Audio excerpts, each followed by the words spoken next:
passing offense. The Ronald Jones thing to me is just so it's kind of I'm kind of at a loss for words, like why they felt the need to keep Ronald Jones. Which we've discussed before on this show. No one will mistake any of the three of us, especially me, for a CEH fanboy.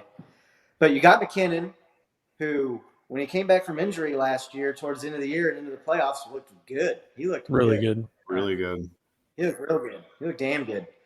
And then you got Pacheco, who's kind of been the star of training camp, the 7th round pick out of Rutgers, been making big plays, getting reps with the ones in the preseason games.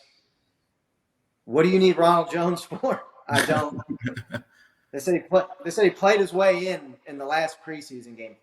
He had a couple nice runs against second and guys that aren't even on rosters as we're doing this show, and that got him on the team. That's too many running backs. I would rather have had a Daurice Fountain on the team than Ronald Jones. To me, there's more upside there. He fits more with what the Chiefs want to do in a pass-heavy, pass-focused offense with Andy Reid and Patrick Mahomes. That's kind of, like I said, a head-scratcher to me, the running back room, keeping 5 guys with. And I'm not against having Burton, the fullback. The dude picks up big plays on 3rd and shorts and goal line situations. That dude's a tank when you watch him play. Clutch. So he's always clutch. I think that's a good move. Right. What do you guys think about 5? Would have made the team? The Rojo thing makes sense to me just because Derek Gore got hurt, right? Like that was gonna be Gore and not Rojo. In my mind, had he not been hurt, I think he gets cut. Gore's right there, right? But because they had to put him on IR before the season, he doesn't get to play. There's that slot, and I think with all the math and the waiver wire and everything, I wouldn't consider his job safe by any means. I mean, he could wake up tomorrow and not have a job, kind of thing. How it goes. There's, as John V's pointed out, there's plenty of good running backs out there that are 3rd, 4th string better than him. So I would not be surprised if that news changes later in the week.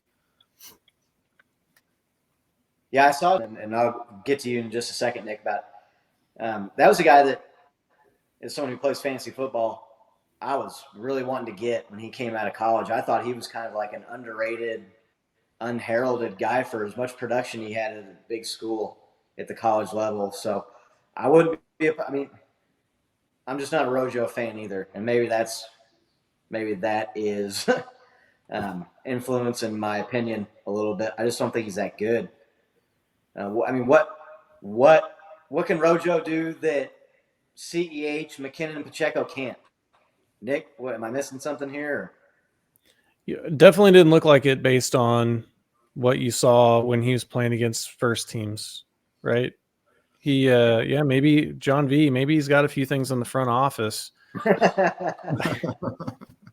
Look, I agree that I expected when Gore got injured that we were gonna keep Rojo. We may have even talked about it on the show. Yeah, we brought it up last week. I just think that is more them not feeling comfortable with who they have at running back, and they're just like throwing shit against the wall and seeing what sticks. And I think that what you're seeing with them releasing Fountain is they feel a lot more comfortable with the receivers that they have and what they saw out of the guys that they kept.